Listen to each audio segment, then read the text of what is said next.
Guys, we got important information coming in early this morning, and it has worldwide implications. Israel's in a state of war with Hamas after Palestinian militants launched an unprecedented incursion into Israel. It's saying that it was the biggest in years, sending fighters over the border from Gaza, firing thousands of rockets, not hundreds or dozens, thousands, and I think the total now is 5,000. It says it killed dozens of Israelis. In response, Netanyahu ordered a call-up of reservists and said, "We are at war. We are at war and we will win it." And as more information comes in, now it's saying 5,000 rockets were launched by Hamas. In a coordinated attack by land, sea, and air. That tells you right away this is not just Hamas. More than likely, I'm not sure if it's Syria, Iraq, or Iran, who knows.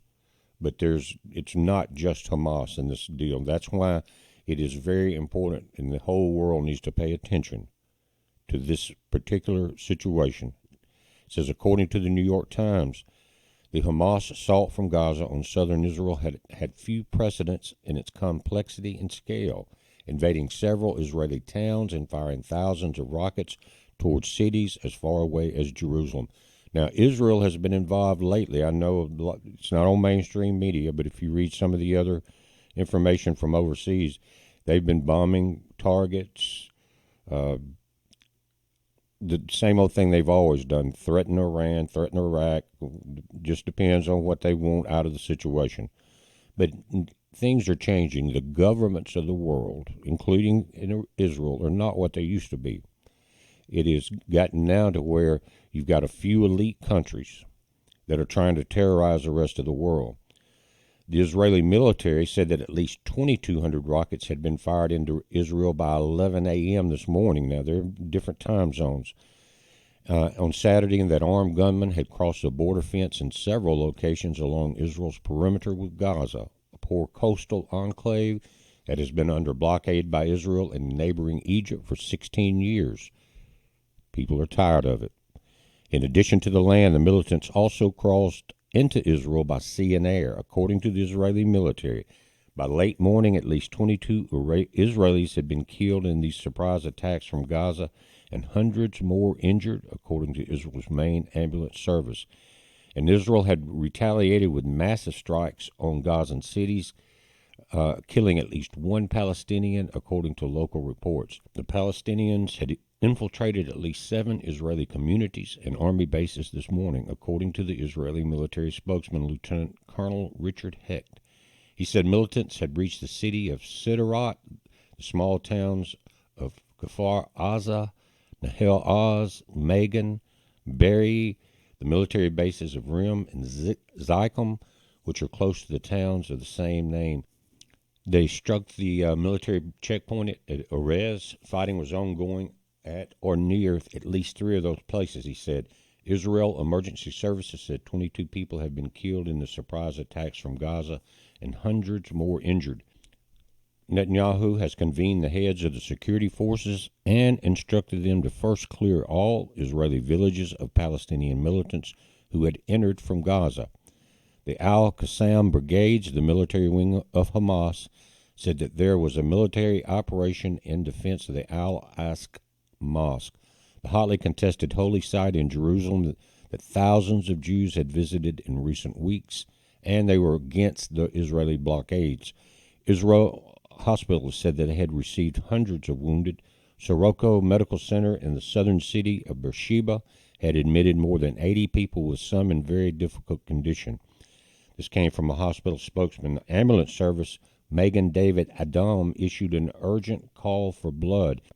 Said air raid sirens in Jerusalem while explosions were heard in Tel Aviv.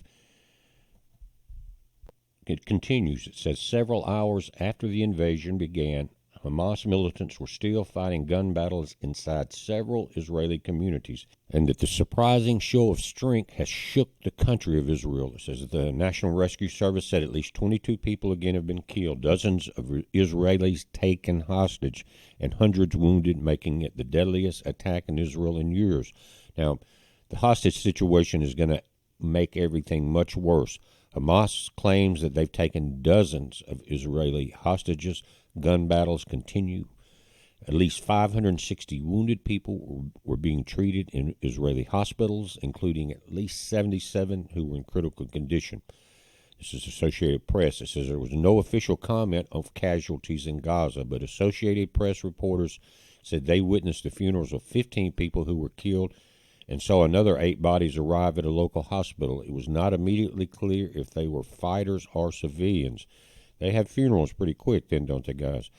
Says social media was replete with videos of Hamas fighters parading what appeared to be stolen Israeli military vehicles through the streets, and at least one dead Israeli soldier within Gaza being dragged and trampled by an angry crowd of Palestinians shouting Allah Akbar.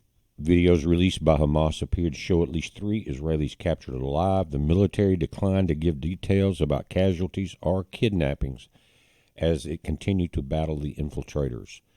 The enemy will pay a price, Netanyahu said, promising that Israel would return fire of a magnitude that the enemy has not known.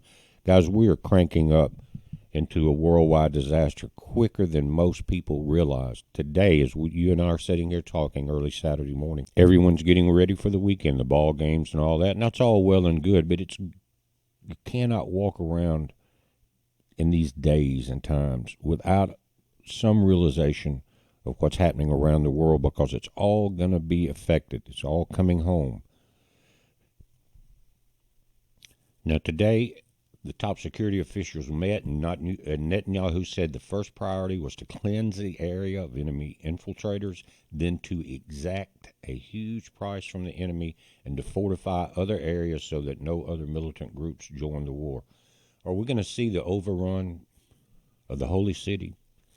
The serious invasion on Simchat Torah, a normally joyous day when Jews complete the annual cycle of reading the Torah scroll, revived painful memories of the 1973 Mideast War, practically 50 years to the day, in which Israel's enemies launched a surprise attack on Yom Kippur, the holiest day of the Jewish calendar. Guys, and they're saying that it was only by the hand of God were they saved at that point. Comparisons to one of the most traumatic moments in Israeli history sharpened criticism of Netanyahu and his far-right allies who had campaigned on more aggressive action against threats from Gaza. Political commentators lambasted the government over its failure to anticipate what appeared to be a Hamas attack unseen in its level of planning and coordination. You know, we've seen administration after administration talk about peace in Israel between Hamas and the Palestinians and the Israelis. There's always promises, but they never do it. Why? They love war. Israel and the U.S. have so many warmongers that are invested heavily in the weapons of war that they're not even concerned about peace, just like they're not concerned about peace in Ukraine right now. And Christ told us, those that claim to be Jew but are not, and they are of the synagogue of Satan, and that's what we're dealing with here. Now, I'm looking at it as from an outside point of view. I'm not Jewish. I've never been to Israel, never cared to go there. I like just fine where I'm at here in southeastern U.S. But we just witnessed North Africa take back its country. The French now said they were going to counterattack, if you remember. They're kicked out. They can't counterattack. They don't have enough. And even all of their ambassadors have been forced out. We're seeing the world wake up to a group of maybe the Five Eyed Nations, whatever you want to call them, and their tyranny of worldwide wars and oppression. Just saying, and I know I'm going to catch heat from some people that think the Israel that we see today is the Israel of the Bible, of the old days. It is not. Neither is the U.S. Neither is the U.K. Okay? Neither is Europe. The demons have taken over, and now the little people are starting to take back what has been held back from them for so long.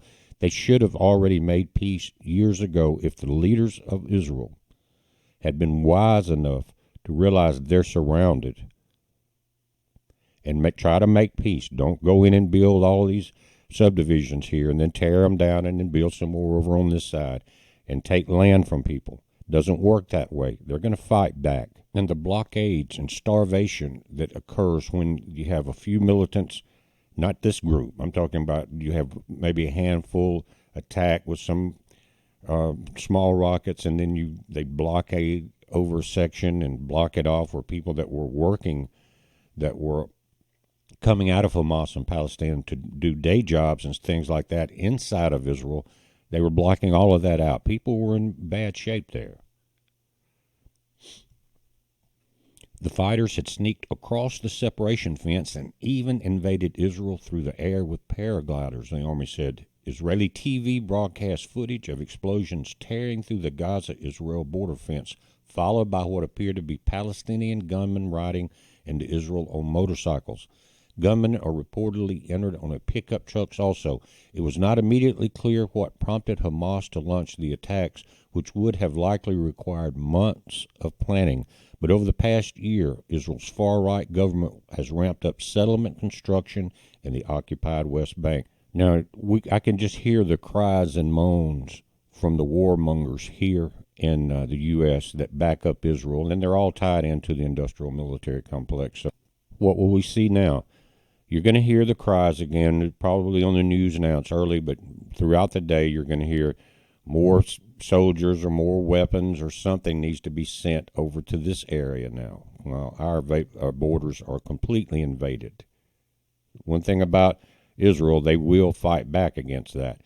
Says the shadowy leader of Hamas's military wing, Mohammed Deif, announced the start of what he called Operation Al-Aqsa Storm. The mosque compound in Jerusalem is the third holiest site in Islam and is located on the holiest site for Jews, who refer to it as the Temple Mount.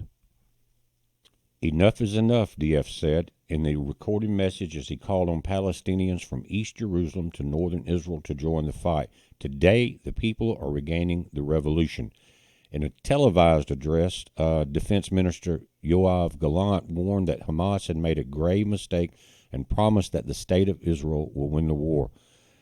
This is going to be very interesting to watch. If they had that much backup, air, land, and sea, months of planning, whoever was behind that is not just going to sit back and let them get massacred, I don't think. We understand that it's something big, said Lieutenant Colonel Hike, an Israeli Army spokesman. He told reporters, he said the Israeli military has called up the Army reserves, but he declined to comment on how Hamas had managed to catch the Army off guard. He said that was a good question. And then Ismail Haniyeh, the exiled leader of Hamas, said the Palestinian fighters were engaged in these historic moments in a heroic operation to defend the Al-Aqsa Mosque in Jerusalem and the thousands of Palestinian prisoners held by Israel. Israel has built a massive fence along the Gaza border meant to prevent infiltrations. It goes deep underground and is equipped with cameras, high-tense sensors, and sensitivity listening technology. Israel has maintained a blockade over Gaza since Hamas seized control of the territory in 2007. The bitter enemies have fought 4 wars since then. There have also been numerous rounds of smaller fighting between Israel and Hamas and other smaller militant groups based in Gaza. The blockade, which restricts the movement of people and goods in and out of Gaza, has devastated the territory's economy. Israel says the blockade is needed to keep militant groups from building up their arsenals. The Palestinians say the closure amounts to collective punishment. The escalation comes after weeks of heightened tensions along Israel's volatile border with Gaza and heavy fighting in the Israeli-occupied West Bank. Today's wide-ranging assault threatened to undermine Netanyahu's reputation as a security expert who would do anything to protect Israel. It also raised questions about the cohesion of a security apparatus crucial to the stability of a country locked in low-intensity conflicts on multiple fronts and facing threats from Lebanon's Hezbollah militant group. Western nations condemned the incursion and reiterated their support for Israel, while others called for restraint on both sides. The U.S. unequivocally condemns the unprovoked attacks by Hamas terrorists against Israeli civilians. Now, the U.S. has a lot of room to talk. This is from Adrienne Watson, the spokeswoman for the U.S. National Security Council. We stand firmly with the government and people of Israel and extend our condolences for the Israeli lives lost in these attacks. Watson said Jake Sullivan, the National Security Advisor, has spoken with his Israeli counterpart, Hanegbi. Saudi Arabia, which has been in talks with the U.S. about normalizing relationships with Israel, released a statement calling on both sides to exercise restraint. The kingdom said that it had repeatedly warned about the dangers of the situation exploding as a result of continued occupation and the Palestinian people being deprived of their legitimate rights.